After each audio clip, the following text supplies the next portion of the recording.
നമസ്കാരം. ക്ലാസ് റൂമിൻ്റെ ഒരു പുതിയ വീഡിയോയിലേക്ക് സ്വാഗതം.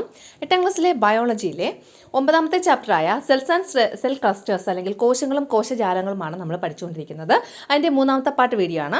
ഇംഗ്ലീഷ് മീഡിയം മലയാളം മീഡിയം നോട്ട്സും പ്രാക്ടിക്കൽ റെക്കോർഡ് എഴുതാൻ വേണ്ടിയിട്ടുണ്ടായിരുന്നു. അപ്പോൾ അതൊക്കെ നമ്മൾ ഈ ഒരു വീഡിയോയ്ക്കകത്ത് ഉൾപ്പെടുത്തിയിട്ടുണ്ട്.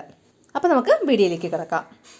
നമ്മുടെ ചാനൽ ആരെങ്കിലും സബ്സ്ക്രൈബ് ചെയ്യാത്തവരുണ്ടെങ്കിൽ നമ്മുടെ ചാനലൊന്ന് സബ്സ്ക്രൈബ് ചെയ്യുക, വീഡിയോ ഒന്ന് ലൈക്ക് ചെയ്യുക, നിങ്ങളുടെ കൂട്ടുകാർക്കും ഫ്രണ്ട്സിനുമായിട്ട് ഒന്ന് ഷെയർ ചെയ്ത് കൊടുക്കുക. Thank you. Up to what size tiny objects can be observed through different types of microscopes? Analyze the illustration 9.3 and prepare a note on it. ഈ തന്നിട്ടുള്ളതാണ് ആ 9.3യുടെ ഇലസ്ട്രേഷൻ എന്ന് പറയുന്നത്. അതായത് തന്നിട്ടുള്ള ഈ ഫിഗർ.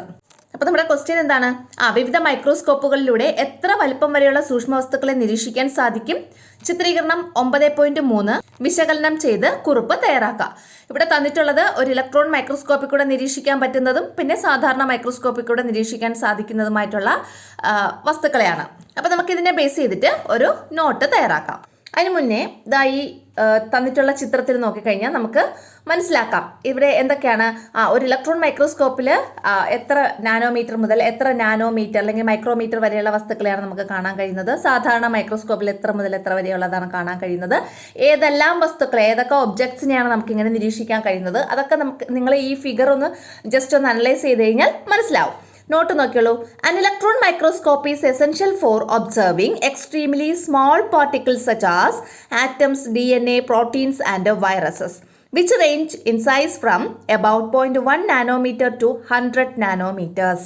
അതായത് 0.1 നാനോമീറ്റർ മുതൽ 100 നാനോമീറ്റർ വരെ സൈസുള്ള പാർട്ടിക്കിൾസ് ഏതൊക്കെയാണ്?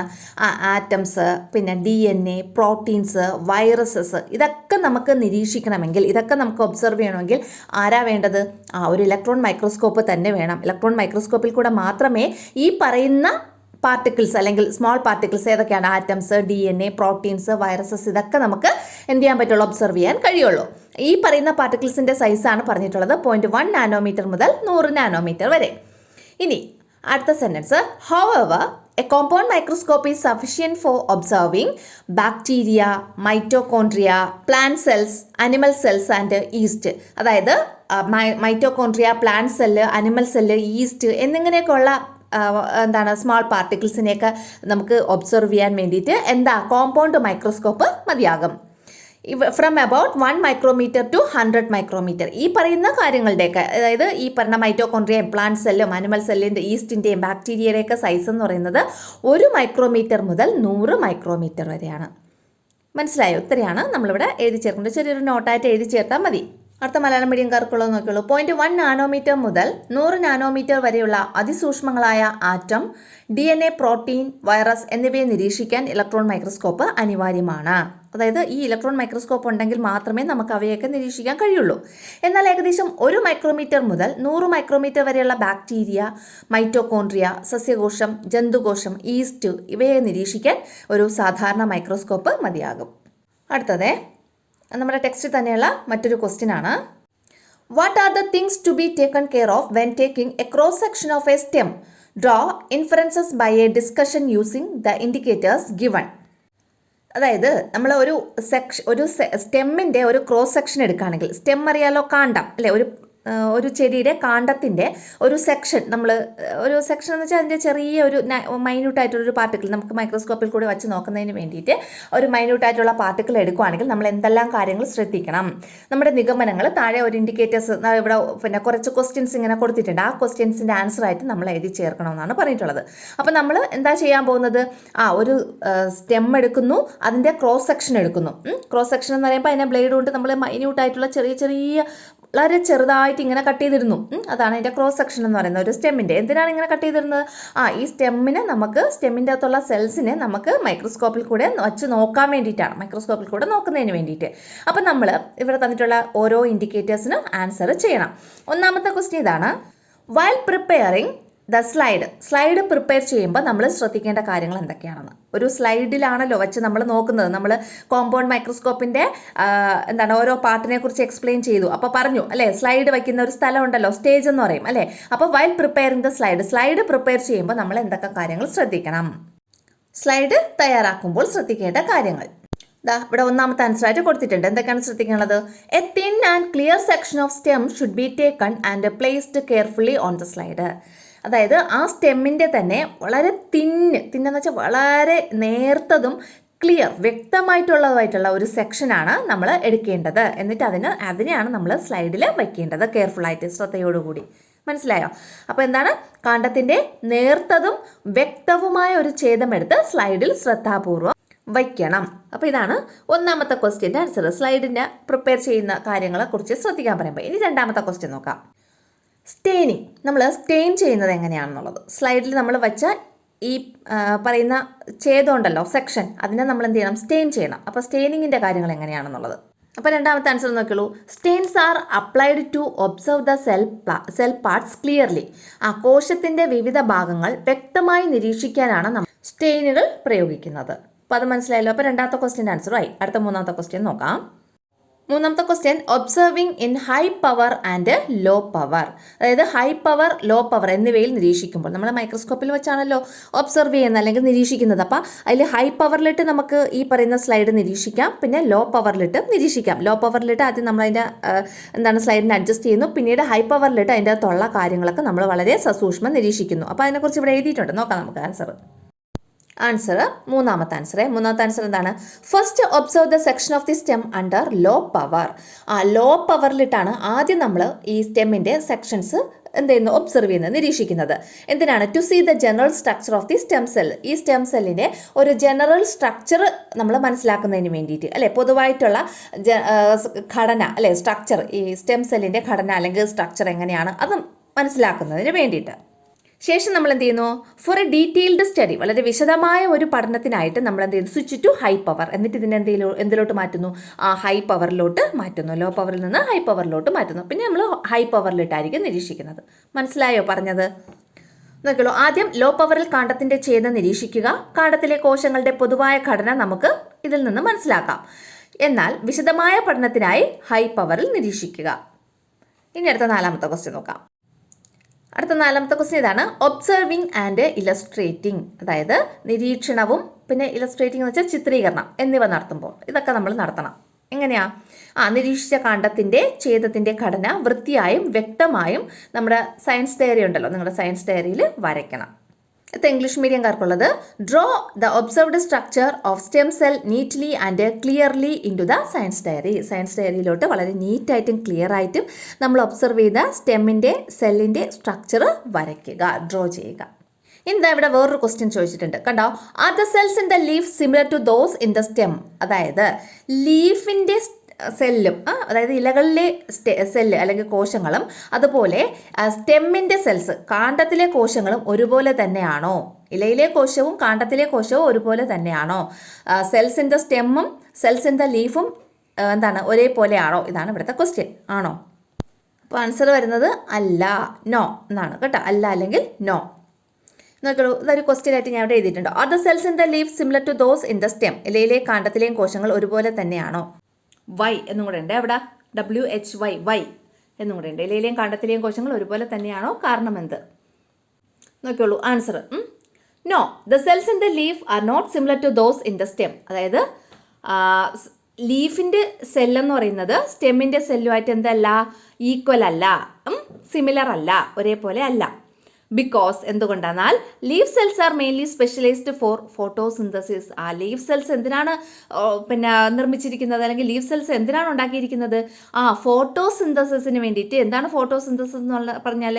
പ്രകാശ സംശ്ലേഷണം, സസ്യങ്ങൾ ഇലയിൽ ആഹാരം നിർമ്മിക്കുന്ന പ്രക്രിയ അല്ലെ, അതിന് ഫോട്ടോസിന്തസിസിന് വേണ്ടിയിട്ടാണ് ഇലകളിലെ കോശങ്ങൾ മിക്കമായിട്ടും ഉപയോഗപ്പെടുത്തുന്നത്.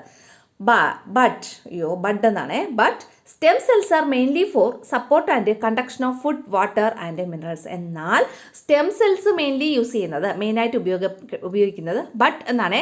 But stem cells are mainly പക്ഷേ സ്റ്റെം സെൽസ് മെയിനായിട്ട് നമ്മൾ ഉപയോഗപ്പെടുത്തുന്നത് എന്തിനാണ്? ഫോർ സപ്പോർട്ട് എന്ന് വെച്ചാൽ ഈ ചെടികളെയൊക്കെ ഇങ്ങനെ താങ്ങി നിർത്തുക, സപ്പോർട്ട് കൊടുക്കാനും. And conduction of food, water and minerals. ഫുഡിൻ്റെയും വാട്ടറിൻ്റെയും മിനറൽസിൻ്റെയും, ഭക്ഷണം, വെള്ളം, പിന്നെ ലവണങ്ങൾ, ഇവയുടെയൊക്കെ കണ്ടക്ഷന് വേണ്ടിയിട്ട് അല്ലെ, വേരിൽ നിന്ന് സസ്യങ്ങളുടെ വിവിധ ഭാഗങ്ങളിലേക്കും സസ്യങ്ങളുടെ വിവിധ ഭാഗങ്ങളിൽ നിന്ന് തിരിച്ച് വേരിലേക്കും ഒക്കെ ഉള്ള ആ ഒരു കണ്ടക്ഷൻ എന്ന് പറയും, അല്ലെങ്കിൽ സംവഹനം എന്ന് പറയും. അങ്ങനെ കൊണ്ടുപോവുകയും കൊണ്ടുവരികയും ചെയ്യുന്നതിന് വേണ്ടിയിട്ടാണ് എന്തുപയോഗപ്പെടുത്തുന്നത്? സ്റ്റെമ്മിൻ്റെ സെൽസ് ഉപയോഗപ്പെടുത്തുന്നത്. മനസ്സിലായോ? അപ്പോൾ ലീഫ് സെൽസ് മെയിനായിട്ട് ഉപയോഗിക്കുന്നത് ഫോട്ടോസിന്തസിസിന് വേണ്ടിയിട്ടും സ്റ്റെം സെൽസ് മെയിനായിട്ട് ഉപയോഗപ്പെടുത്തുന്നത് എന്തിനാണ്? കണ്ടക്ഷൻ. എന്തിൻ്റെയൊക്കെ കണ്ടക്ഷൻ? ഫുഡിൻ്റെയും വാട്ടറിൻ്റെയും മിനറൽസിൻ്റെയും. നോക്കിയുള്ളൂ മലയാളം മീഡിയം. അല്ല, ഇലയിലെ കോശങ്ങൾ കാണ്ഡത്തിലുള്ളവയുമായി സാമ്യമുള്ളതല്ല. കാരണം ഇലയിലെ കോശങ്ങൾ പ്രധാനമായും പ്രകാശ സംശ്ലേഷണത്തിന് വേണ്ടിയുള്ളതാണ്. എന്നാൽ കാണ്ഡത്തിലെ കോശങ്ങൾ പ്രധാനമായും താങ്ങിനും ഭക്ഷണം, വെള്ളം, ധാതുക്കൾ എന്നിവയുടെ സംവഹനത്തിനാണ്. ഈ സംവഹനം എന്ന് വെച്ചാൽ കൊണ്ടുപോവുക, കൊണ്ടുവരിക എന്നുള്ളത് കേട്ടോ, സംവഹനത്തിനുമാണ് ഉപയോഗിക്കുന്നത്. അടുത്ത ക്വസ്റ്റ്യൻ നോക്കിയുള്ളൂ. Practical record. നമ്മളൊരു പ്രാക്ടിക്കൽ റെക്കോർഡ് തയ്യാറാക്കണം. നമ്മൾ നേരത്തെ ഒരു പ്രാക്ടിക്കൽ ചെയ്തില്ലേ? എന്ത് പ്രാക്ടിക്കലാണ് ചെയ്തത്? സ്റ്റെമ്മിൻ്റെ സെല്ലിൻ്റെ സെക്ഷൻ എടുത്തിട്ട് അതിന് നമ്മൾ മൈക്രോസ്കോപ്പ് വെച്ചിട്ട് നിരീക്ഷിച്ചു അല്ലേ, ഒബ്സർവ് ചെയ്തു. അതാണ് നമ്മൾ ചെയ്തത്. അപ്പോൾ ആ ചെയ്ത പ്രാക്ടിക്കലിൻ്റെ ഒരു റെക്കോർഡ് നമ്മൾ തയ്യാറാക്കണം. അപ്പം ഞാനൊരു സാമ്പിൾ പ്രാക്ടിക്കൽ റെക്കോർഡ് ഇവിടെ തയ്യാറാക്കിയിട്ടുണ്ട്. അപ്പോൾ അതിൻ്റെ അകത്ത് എന്തൊക്കെയാണ് ഉൾപ്പെടുത്തുന്നത്, ശീർഷകങ്ങൾ അല്ലേ, ഹെഡിങ്സ് ഏതൊക്കെ ഉൾപ്പെടുത്തണം എന്നുള്ളത് ഇവിടെ തന്നിട്ടുണ്ട്. നോക്കിയോളൂ. First name of the experiment. എക്സ്പെരിമെൻറ്റിൻ്റെ പേര് എന്താണ്? Observe the section of a stem. ഒരു സ്റ്റെമ്മിൻ്റെ സെക്ഷനെ ഒബ്സർവ് ചെയ്യുക, നിരീക്ഷിക്കുക. അടുത്ത അതിൻ്റെ എയിമാണ് നമ്മൾ എഴുതേണ്ടത്. എന്താണ്? To understand the diverse cell parts in the plant stem. ഒരു പ്ലാന്റിൻ്റെ സ്റ്റെമ്മിലുള്ള ഡൈവേഴ്സ് എന്ന് വെച്ചാൽ വ്യത്യസ്തങ്ങളായ സെൽ പാർട്സ്, കോശഭാഗങ്ങളെ അണ്ടർസ്റ്റാൻഡ്, മനസ്സിലാക്കുന്നതിന് വേണ്ടിയിട്ട്, അതിന് വേണ്ടിയിട്ടാണ് നമ്മൾ എന്ത് ചെയ്യുന്നത്? ആ സ്റ്റെമ്മിൻ്റെ സെക്ഷനൊക്കെ എടുത്ത് മൈക്രോസ്കോപ്പിൽ കൂടെ ഇങ്ങനെ നോക്കുന്നത് അല്ലേ, ഒബ്സർവ് ചെയ്യുന്നത്. ഓക്കെ ആണല്ലോ? അപ്പോൾ എയിം കഴിഞ്ഞു. ഇനി മെറ്റീരിയൽസ് റിക്വയർഡ്, ആവശ്യമായിട്ടുള്ള വസ്തുക്കൾ എന്തൊക്കെയാണെന്നുള്ളത്. എന്തൊക്കെയാണ് വേണ്ടത്? ഒരു സ്റ്റെം വേണം, ഏതെങ്കിലും ഒരു പ്ലാന്റിൻ്റെ ഒരു സ്റ്റെമ്മ് വേണം. പിന്നെ അത് കട്ട് ചെയ്യാൻ വേണ്ടിയിട്ട് ഒരു ബ്ലേഡ് വേണം. പിന്നെ അതിൻ്റെ ഒരു സ്റ്റെയിൻ വേണം. സ്റ്റെയിൻ ഉണ്ടെങ്കിലേ അതിനെ നമുക്ക് കളർഫുള്ളാക്കി നല്ലോണം നിരീക്ഷിക്കാൻ പറ്റുള്ളൂ. പിന്നെ മൈക്രോസ്കോപ്പ് വേണം. പിന്നെ വാച്ച് ഗ്ലാസ് വേണം, ഈ കട്ട് ചെയ്ത സാധനങ്ങളൊക്കെ ഇടാൻ വേണ്ടിയിട്ട്, ഈ സെക്ഷൻസ് ഇടണ്ടേ, അതിന് വേണ്ടിയിട്ടൊരു വാച്ച് ഗ്ലാസ് വേണം. പിന്നെ ഒരു സ്ലൈഡ് വേണം. അപ്പോൾ ഇത്രയും കാര്യങ്ങളാണ് ഇവിടെ ആവശ്യമുള്ള മെറ്റീരിയൽസ് എന്ന് പറഞ്ഞാൽ. ഇതിൽ വേറെ കാര്യങ്ങളൊക്കെ നിങ്ങൾക്കറിയാമെങ്കിൽ പുതിയ കാര്യങ്ങളൊക്കെ ആഡ് ചെയ്ത് എഴുതാവുന്നതാണ്. ഇനി പ്രൊസീജിയറാണ് ഇനി നമ്മൾ എഴുതേണ്ടത്. എങ്ങനെയാണ് ഇത് നമ്മൾ ചെയ്തത് എന്നുള്ളതാണ് ഈ പ്രൊസീജിയറിൽ നമ്മൾ എഴുതേണ്ടത്. അപ്പോൾ നമുക്ക് പ്രൊസീജിയർ എഴുതാം. ഒന്നാമത്തെ എന്താണ്? Cut the stem very thinly with a blade. ഒരു ബ്ലേഡ് ഉപയോഗിച്ച് വളരെ തിന്നായിട്ട്, വളരെ നേർത്തതായിട്ട് സ്റ്റെമ്മിനെ കട്ട് ചെയ്യുക. രണ്ടാമത്തത്, take A very thin and clear section of the stem and place it on A slide. എന്നിട്ട് അതിൽ തന്നെ ആ കട്ട് ചെയ്തിട്ടേക്കുന്നതിൽ തന്നെ വളരെ തിന്നായിട്ടുള്ളതും വളരെ ക്ലിയർ ആയിട്ടുള്ള ഒരു സെക്ഷൻ എന്ന് വെച്ചാൽ ഛേദം. ഏതിൻ്റെ ഛേദം? സ്റ്റെമ്മിൻ്റെ സെക്ഷൻ നമ്മൾ എടുക്കുക. എന്നിട്ട് അതിനെ സ്ലൈഡിൽ പ്ലേസ് ചെയ്യുക, സ്ലൈഡിൽ കൊണ്ട് വയ്ക്കുക. മൂന്നാമത്തത്, stains are applied to observe the cell parts clearly. ആ സെല്ലിൻ്റെ പാർട്സ്, ആ സ്റ്റെം സെല്ലിൻ്റെ പാർട്സ് ക്ലിയർ ആയിട്ട് നമുക്ക് മനസ്സിലാക്കുന്നതിന് വേണ്ടിയിട്ട് എന്ത് ചെയ്യണം? സ്റ്റെയിൻസ് അപ്ലൈ ചെയ്ത് കൊടുക്കുക, സ്റ്റെയിൻ ഇട്ട് കൊടുക്കുക. നാലാമത്തത്, place the slide on the stage of A microscope and observe. എന്നിട്ട് എന്ത് ചെയ്യണം? സ്റ്റെയിനൊക്കെ അപ്ലൈ ചെയ്തു. ഇനി ഈ സ്ലൈഡിനെ നമ്മൾ നേരെ മൈക്രോസ്കോപ്പിൻ്റെ സ്റ്റേജിൽ പ്ലേസ് ചെയ്യുക, എന്നിട്ട് ഒബ്സർവ് ചെയ്യുക. അപ്പോൾ ഇത്രയും നമ്മൾ ചെയ്തു. ഇനി എന്താണ് ചെയ്യാനുള്ളത്? ഒബ്സർവേഷൻ. ഇനി നമ്മൾ എഴുതേണ്ടത് ഒബ്സർവേഷൻ. എന്താണ് ഒബ്സർവേഷൻ? നമ്മൾ ഒബ്സർവ് ചെയ്യാൻ പോവാണ്. ഇനി ഒബ്സർവ് ചെയ്ത് കഴിയുമ്പോൾ നമുക്കൊരു ഒബ്സർവേഷൻ കിട്ടും. നിരീക്ഷിച്ച് കഴിയുമ്പോൾ നമുക്കൊരു നിരീക്ഷണം കിട്ടും. അതെന്താണ്? First observe the section under low power to study the general structure. പിന്നെ സെക്ഷൻ്റെ ഒരു ജനറൽ സ്ട്രക്ചർ അല്ലേ, നമ്മൾ ആ സ്ലൈഡിൽ വെച്ച ആ പ്ലാന്റ് സെല്ലിൻ്റെ ഒരു ജനറൽ സ്ട്രക്ചർ, പൊതുവായിട്ടുള്ള അതിൻ്റെ ഒരു ഘടന മനസ്സിലാക്കുന്നതിന് വേണ്ടിയിട്ട് നമ്മൾ ആദ്യം ലോ പവറിൽ ഇതിനെ നിരീക്ഷിക്കണം, ഒബ്സർവ് ചെയ്യണം. രണ്ടാമത് എന്താ പറഞ്ഞിട്ടുള്ളത്? Switch to high power for detailed observation of various parts of stem സെല്ലിൻ്റെ വിവിധ ഭാഗങ്ങളെക്കുറിച്ച് ഡീറ്റെയിൽഡ് ആയിട്ട് പഠിക്കുന്നതിന് വേണ്ടിയിട്ട്, വിശദമായി പഠിക്കുന്നതിന് വേണ്ടിയിട്ട് നമ്മൾ ഹൈ പവറിൽ എന്ത് ചെയ്യണം? ഒബ്സർവ് ചെയ്യുക. ഹൈ പവറിൽ ഒബ്സർവ് ചെയ്യണം. ഇനി അപ്പോൾ ഒബ്സർവേഷൻ കഴിഞ്ഞു. ഇനി അടുത്ത ഇൻഫറൻസ് അല്ലെങ്കിൽ നിഗമനം. നമ്മൾ എന്താണ്, ഏത് നിഗമനത്തിലാണ് നമ്മൾ എത്തിച്ചേർന്നത്? ഇത്രയും കാര്യങ്ങളൊക്കെ ചെയ്തതിൽ നമ്മൾ എന്ത് ഒരു കൺക്ലൂഷനിലാണ് എത്തിച്ചേർന്നത്? അതാണ് ഇവിടെ എഴുതാനുള്ളത്. എന്താണ്? It can be seen that the cells of plants still have the parts of different shapes and sizes. അതായത് പ്ലാന്റിൻ്റെ സ്റ്റെം സെല്ലിൽ വിവിധ ഷേപ്പിലും വിവിധ സൈസിലുമുള്ള ഒരുപാട് പാർട്സ് ഉണ്ട് എന്ന് നമുക്ക് ഈ പറയുന്ന ഒരു പ്രാക്ടിക്കൽ ചെയ്തതിലൂടെ മനസ്സിലാക്കാം എന്നാണ് ഇവിടെ പറഞ്ഞിട്ടുള്ളത്. അതാണ് ഇവിടുത്തെ ഇൻഫറൻസ് എന്ന് പറയുന്നത്. പരീക്ഷണത്തിൻ്റെ പേര് എന്താണ്? ഒരു സസ്യകാണ്ഡത്തിൻ്റെ ഛേദം നിരീക്ഷിക്കുക. അതിൻ്റെ ലക്ഷ്യം എന്താണ്? സസ്യകാണ്ഡത്തിൻ്റെ കോശങ്ങളിലെ വിവിധ ഭാഗങ്ങൾ നിരീക്ഷിക്കുകയും മനസ്സിലാക്കുകയും ചെയ്യുക. ഇനി ആവശ്യമായ സാമഗ്രികൾ എന്തൊക്കെയാണ്? കാണ്ഡം എന്നാണ് എഴുതാനുള്ളത്. കാണ്ഡം വേണം, ബ്ലേഡ് വേണം, സ്റ്റെയിൻ വേണം, മൈക്രോസ്കോപ്പ് വേണം, വാച്ച് ഗ്ലാസ് വേണം, സ്ലൈഡ് വേണം. ഇത്രയും കാര്യങ്ങൾ വേണം. ഇനി പ്രവർത്തനക്രമം എന്താണ്? ഒന്നാമത്തത് എന്താണ്? ഒരു ബ്ലേഡ് ഉപയോഗിച്ച് കാണ്ഡത്തിനെ വളരെ നേർത്തതായി മുറിക്കുക.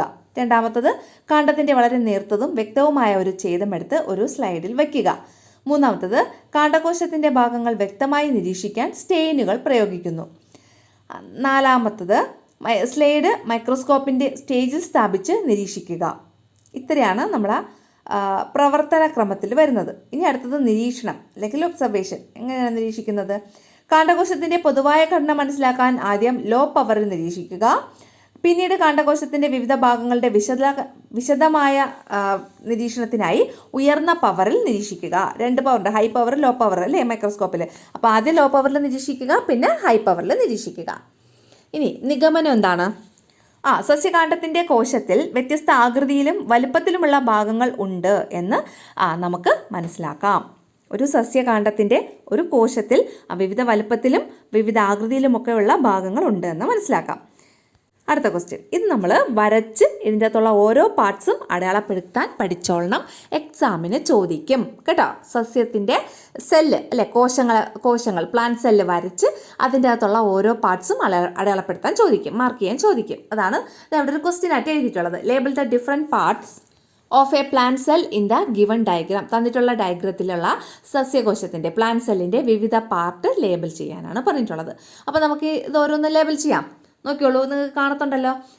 ഇതാണ് നമ്മുടെ പ്ലാന്റ് സെല്ല്. ഇത് നിങ്ങൾ നോട്ട്ബുക്കിൽ വരച്ച് അതിൻ്റെ അകത്തുള്ള പാർട്സ് അടയാളപ്പെടുത്തണം കേട്ടോ. ഇവിടെ ഫസ്റ്റ് കാണുന്ന ഇതാണ് എൻഡോപ്ലാസ്മിക് റെട്ടിക്കുലം. ഇവിടെ ഒരു യെല്ലോ കളറിൽ ഇവിടെ കാണുന്നില്ലേ? ഇതാണ് നമ്മൾ എന്താ പറയുന്നത്? Endoplasmic reticulum. ഗെയിമൊക്കെ കളിക്കുമ്പോൾ, ഈ വഴി കാണിക്കാനുള്ള ഗെയിമൊക്കെ കളിക്കുമ്പോൾ കാണപ്പെടുന്നില്ലേ? അതുപോലെ ഇരിക്കുന്ന അതിനെയാണ് നമ്മൾ എൻഡോപ്ലാസ്മിക് റെട്ടിക്കുലം എന്ന് പറയുന്നത്. ഇനി രണ്ടാമത് ഈ വയലറ്റ് കളറിൽ ഒരു ബോളാണ് അതിനെ എന്താണ് കട്ട് ചെയ്ത് വെച്ചിട്ടുള്ളത് പോലെ ഇരിക്കുന്നത്. അതിനെയാണ് നമ്മൾ എന്താ പറയുന്നത്? ന്യൂക്ലിയസ്. രണ്ടാമത്തത് ന്യൂക്ലിയസ്. ഉള്ളത് സെൽ മെംബ്രെയിൻ കണ്ടല്ലോ. ഈ പോർഷൻ ഇവിടെ കാണുന്നത് ഇതാണ് സെൽ മെംബ്രെയിൻ എന്ന് പറയുന്നത്. അതിൻ്റെ മഞ്ഞ കളറിൽ കാണുന്നില്ലേ? അതിനെയാണ് സെൽ മെംബ്രെയിൻ എന്ന് പറയുന്നത്. അതിനുശേഷം ഈ ബ്ലൂ കളറിൽ കാണപ്പെടുന്നത് വാക്യൂൾ എന്ന് പറയും. ബ്ലൂ കളറിൽ ഒരു വലിയ സർക്കിൾ പോലത്തെ ഒരു ഐറ്റത്തിൻ്റെ താഴെ കാണുന്ന ഈ പോർഷൻ ഇതിനെയാണ് നമ്മൾ ഗോൾജി അപ്പാരറ്റസ് അല്ലെങ്കിൽ ഗോൾഗി വസ്തുക്കളെന്ന് മലയാളത്തിൽ പറയും. അപ്പോൾ ഗോൾഗി അപ്പാരറ്റസ് എന്ന് പറയുന്നത്. അതിനുശേഷം പ്ലാസ്റ്റിഡ്സ് ഈ യെല്ലോ അല്ല ഗ്രീൻ കളറിൽ കാണപ്പെടുന്ന നമ്മുടെ എന്താണ് ക്ലോറോപ്ലാസ്റ്റ് എന്ന് കേട്ടിട്ടുണ്ടോ? ഹരിതകണം. അത് ഹരിതകണത്തിൻ്റെ കളർ എന്താണ്? ഒരു ഗ്രീൻ കളറല്ലേ? ഗ്രീൻ കളറിൽ കാണപ്പെടുന്ന ഈ പോർഷനാണ് നമ്മൾ എന്തോന്ന് പ്ലാസ്റ്റിഡ്സ് എന്ന് പറയുന്നത്. പ്ലാസ്റ്റിഡ്സ്. പിന്നെ ഏറ്റവും പുറത്ത് കാണപ്പെടുന്ന ഈ ഗ്രീൻ കളറിലുള്ള അതിനെയാണ് നമ്മൾ സെൽവാൾ എന്ന് പറയുന്നത്. അത് സെൽവാള്. പിന്നെ ഉള്ളത് മൈറ്റോകോൺട്രിയ. ഇവിടെ ഈ റെഡ് കളറിൽ കാണപ്പെടുന്നത് ഇതാണ് മൈറ്റോകോൺട്രിയ എന്ന് പറയുന്നത്. പിന്നെ ഈ പറയുന്ന സെല്ലിൻ്റെ അകത്ത് കുറച്ച് സൊല്യൂഷൻ ഇങ്ങനെയുണ്ട്. അതിനെയാണ് നമ്മൾ സൈറ്റോപ്ലാസം എന്ന് പറയുന്നത്. അതാണ് ഇവിടെ മാർക്ക് ചെയ്തിട്ടുള്ളത്, സൈറ്റോപ്ലാസം. ഓക്കെ ആണല്ലോ. ഇത്രയാണ് ഈ സെല്ലിൻ്റെ അകത്തുള്ള ഓരോരോ വസ്തുക്കൾ. അപ്പോൾ നിങ്ങൾ ഇത് ഒന്ന് വരച്ച് നമ്മുടെ നോട്ട്ബുക്കിൽ വരയ്ക്കണം. ഇതേപോലെ തന്നെ വരയ്ക്കണമെന്നില്ല, എന്നാലും നമ്മൾ ഏകദേശം ഇത് വരത്തക്ക വിധത്തിൽ വരയ്ക്കണം. ഇതൊരു 3D സ്ട്രക്ചറാണ് ഈ കൊടുത്തത്. അപ്പം എന്തൊക്കെയാണ് പ്ലാന്റ് സെല്ലിൻ്റെ അകത്തുള്ള ഓരോ പാർട്ടും ഏതൊക്കെയാണ്? ഓരോ ഭാഗങ്ങൾ endoplasmic reticulum, nucleus, cell membrane, vacuole, Golgi apparatus, പിന്നെ plastids, cell wall, mitochondria, cytoplasm. Okay ആണല്ലോ. നെക്സ്റ്റ് സെയിം മലയാളം മീഡിയംകാർക്കുള്ളത്. അപ്പം ഇത് മലയാളത്തിലുള്ള പേരുകളായിരിക്കും. എന്തൊക്കെയാണ്? അന്തർദ്രവ്യ ജാലിക. ഈ സാധനം അന്തർദ്രവ്യ ജാലിക. പിന്നെ ഈ വയലറ്റ് കളറിലുള്ളത് മർമ്മം. പിന്നെ ഈ മഞ്ഞ കളറിലുള്ളത് ഇത് കോശസ്തരം അല്ലെങ്കിൽ പ്ലാസ്മാസ്തരം. എന്ന് പറയും. പിന്നെ ഇത് ഫേനം എന്ന് പറയും. ഈ ബ്ലൂ കളറിൽ കാണപ്പെടുന്ന ഒരു സർക്കിൾ ഷേപ്പിലുള്ള സാധനം അത് ഫേനം എന്ന് പറയും. അടുത്ത ഈ ബ്ലൂ കളറിൽ കാണപ്പെടുന്ന മറ്റൊരു ഷേപ്പിലുള്ള സാധനം ഗോൾഗി വസ്തുക്കൾ എന്ന് പറയുന്നു. പിന്നെ ഈ പറയുന്ന ഒരു ഗ്രീൻ കളറിൽ അല്ലെ പച്ച കളറിൽ കാണപ്പെടുന്ന ഇതാണ് ജൈവ കണങ്ങൾ എന്ന് പറയുന്നു. പിന്നെ ഉള്ളത് കോശഭിത്തി, ഏറ്റവും പുറമേയുള്ള ഈ പച്ച കളറിലുള്ള സാധനമല്ലേ, അതാണ് എന്ത് കോശഭിത്തി എന്ന് പറയുന്നത്. പിന്നെ ഉള്ളത് മൈറ്റോകോൺട്രിയ, ഈ ചുമന്ന കളറിലുള്ളത് അതാണ് മൈറ്റോകോൺട്രിയ. പിന്നെ ഇവിടെ നിറഞ്ഞു നിൽക്കുന്ന ആ ഒരു സൊല്യൂഷൻ അല്ലെങ്കിൽ ദ്രാവകം, അതിനെയാണ് കോശദ്രവ്യം എന്ന് പറയുന്നത്. അപ്പോൾ ഇത്രയാണ് നമ്മുടെ സസ്യകോശത്തിൻ്റെ വിവിധ ഭാഗങ്ങൾ. അപ്പോൾ മനസ്സിലായല്ലോ സസ്യകോശത്തിൻ്റെ വിവിധ ഭാഗങ്ങൾ ഏതൊക്കെയാണ്. ഇനി നമുക്ക് ഇത് ഓരോന്നിൻ്റെയും, ഈ ഓരോ പാർട്സിൻ്റെയും ഫങ്ഷൻസ് അല്ലെങ്കിൽ ധർമ്മം എന്താണെന്ന് പഠിക്കേണ്ടിയിരിക്കുന്നു. അടുത്ത ഒരു ക്വസ്റ്റ്യൻ, നമുക്കിനി ഇതിൻ്റെ അകത്തുള്ള ഈ ഓരോ പാർട്ടും ഏതൊക്കെയാണ്, അവയുടെ ധർമ്മം എന്താണ്, അതാണ് നമ്മളിനി പഠിക്കാൻ പോകുന്നത്. പ്ലാന്റ് സെല്ലിലെ ഓരോ പാർട്ടിൻ്റെയും ഈ പ്ലാന്റ് സെല്ല് നന്നായിട്ട് വരച്ച് പഠിച്ചോളണം കേട്ടോ. നോക്കുള്ളൂ, in plant cell cell wall is made up of. ഒരു സസ്യകോശത്തിലെ സെൽ വാൾ എന്ന് വെച്ചാൽ കോശഭിത്തി, അത് നിർമ്മിച്ചിരിക്കുന്ന പദാർത്ഥം ഏതാണെന്ന്. ഏത് പദാർത്ഥം കൊണ്ടാണ് സെൽ വാൾ അല്ലെങ്കിൽ കോശഭിത്തി നിർമ്മിച്ചിരിക്കുന്നത്? സെല്ലുലോസ്. എന്താണ്? സെല്ലുലോസ് എന്ന് പറയുന്ന പദാർത്ഥം കൊണ്ട്. അടുത്തത്, what is the function of cell wall in plant cell. സസ്യകോശത്തിലെ സെൽ വാളിൻ്റെ അല്ലെങ്കിൽ കോശഭിത്തിയുടെ ധർമ്മ ഫംഗ്ഷൻ എന്താണ്? Cell wall is a rigid outer layer to provide protection and shape to the cell.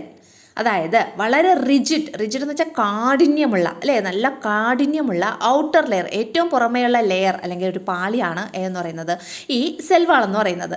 To provide, അതെന്ത് പ്രൊവൈഡ് ചെയ്യുന്നു, എന്ത് നൽകുന്നു?